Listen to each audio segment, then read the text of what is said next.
Chers frères et sœurs de l'église de Versailles, Shabbat Shalom, bonjour.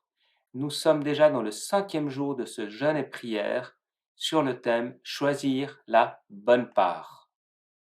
Aujourd'hui, j'aimerais vraiment vous partager sur le thème Écouter pour être une bénédiction pour les autres. Écouter comme un disciple. J'aimerais commencer en priant. Seigneur Yeshua, Seigneur Jésus, je viens à toi avec mes frères et sœurs durant cette semaine de jeûne et prière.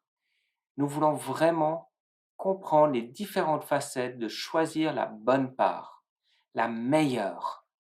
Et ce matin, je te demande de les bénir, d'ouvrir leur cœur, leur esprit à ce qu'ils vont écouter. Et merci pour les paroles que tu mets dans ma bouche. Merci de me guider. Que cela soit une bénédiction pour notre Église et tous ceux qui vont écouter. Alors, aujourd'hui, j'aimerais partir sur les versets que l'on trouve dans Ésaïe, au chapitre 50, versets 4 et 5.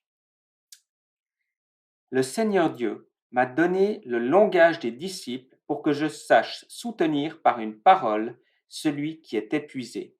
Chaque matin, il éveille mon oreille pour que j'écoute à la manière des disciples. Le Seigneur Dieu m'a ouvert l'oreille et moi je ne me suis pas rebellé et je ne me suis pas dérobé.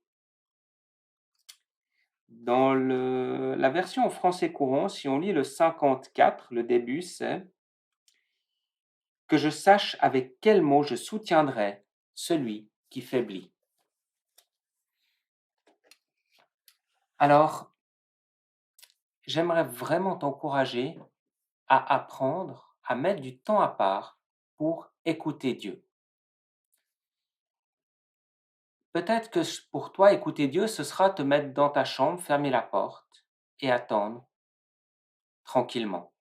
En tout cas, pour écouter Dieu, il faut être dans le calme. Peut-être que pour toi, ce sera aller dans la forêt et se mettre à l'écoute. Peut-être que pour toi, ce sera avec de la musique de louange. Mais en tout cas, c'est un temps à mettre à part. Et comme Samuel l'a dit, tu peux vraiment dire, Seigneur, je t'écoute. Parle, ton serviteur est là. Et l'écoute, c'est vraiment une formation. Ça s'apprend. Imagine, Ésaïe, le grand prophète, dit ceci. Le Seigneur Dieu m'a enseigné ce que je dois dire pour que je sache avec quel mot je soutiendrai celui qui faiblit. Le Seigneur lui a donné le langage des disciples. Il l'éveille pour qu'il l'écoute, mais il l'enseigne. Ésaïe avait besoin d'être enseigné. Moi, j'aimerais vraiment t'encourager à te laisser enseigner par le Seigneur. Cette écoute pour recevoir des bénédictions pour d'autres. J'aimerais te donner un petit témoignage pratique de parfois dans la manière dont Dieu nous parle. Valérie marchait dans la forêt l'autre jour. Elle avait décidé de prendre rendez-vous avec Dieu dans la forêt. C'était le temps où elle prie pour l'église. Et à un moment, elle a entendu le pic-vert. L'oiseau tapait sur le bec. Elle aurait pu simplement continuer, mais elle sentait qu'elle devait s'arrêter et le chercher. Alors elle a pris le temps de s'arrêter, de se mettre à l'écoute. Et elle a pu pour la première fois voir en réel un pic-vert qui passait d'un arbre à l'autre et tapait sur le bois. Tu vois, c'est une image peut-être du fait que Dieu montre des choses si on prend le temps d'être à son écoute et de s'arrêter.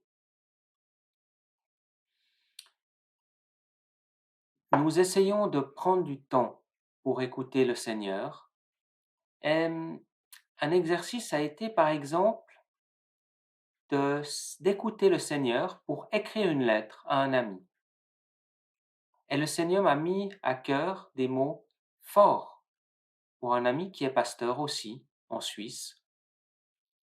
Et j'espère, j'ai envoyé cette carte postale, il ne l'a pas encore reçue, mais je crois que ces mots vont l'encourager. Nos encouragements vont permettre à quelqu'un qui peut-être est en train de faiblir, dont la foi est en train, comme une chandelle qui est en train de s'éteindre. Peut-être que c'est les mots que tu prononceras qui vont rallumer cette flamme. Et peut-être que cette petite flamme deviendra un feu brûlant pour notre Seigneur. Les paroles d'encouragement que Dieu nous met à cœur quand on l'écoute comme un disciple, quand on ne se rebelle pas, quand on ne se dit pas ah mais non, je ne peux pas dire ça, ou ah c'est des paroles qui viennent de moi. Quand on prend le risque de transmettre le message, ces paroles peuvent avoir un effet puissant et très, très encourageant. Alors, rappelle-toi aussi une chose, si tu te mets à l'écoute et que tu reçois des paroles, un message pour quelqu'un, tu n'es ni la lettre, ni le lecteur. Tu es simplement le facteur que Dieu va utiliser pour parler à un de ses enfants. Et j'aimerais t'encourager à jouer ce rôle de facteur sans réticence.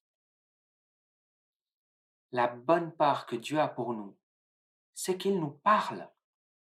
Celui qui se met à l'écoute de Dieu, Dieu lui parle. Marthe s'est mise aux pieds du Seigneur. Elle a écouté. Et à la fin de sa vie, alors qu'il allait être crucifié dans 1 ou 2 jours, elle a fait un acte magnifique. Elle lui a versé de l'huile sur la tête. Elle a préparé son corps.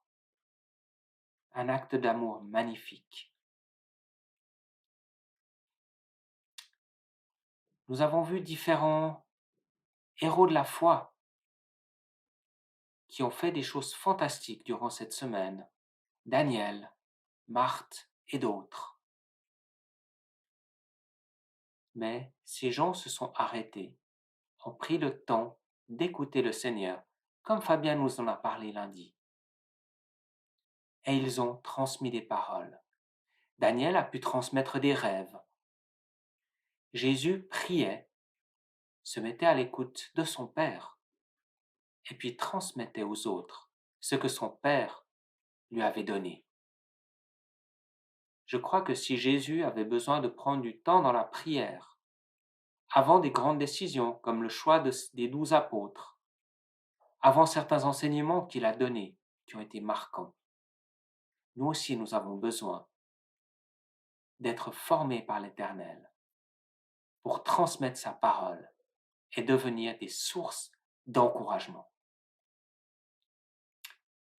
Je te souhaite que tu deviennes une source d'encouragement pour beaucoup d'autres, frères et sœurs dans la foi, ou des gens qui ne connaissent pas encore notre Seigneur Yeshua, Jésus. Amen. Je termine par la prière. Merci Seigneur pour ce temps d'enseignement. Merci que ça puisse toucher les cœurs. Et je me réjouis qu'on puisse encore échanger ce soir et continuer à encourager nos frères et sœurs. Que ces paroles soient vie et lumière, sel et lumière pour encourager nos frères et sœurs. Que ta bénédiction, en ce jour où le Shabbat va commencer ce soir, soit une grande paix pour tous mes frères et sœurs. Amen. Que l'Éternel te bénisse, je te souhaite une belle journée et à ce soir. Au revoir. Lehitraot.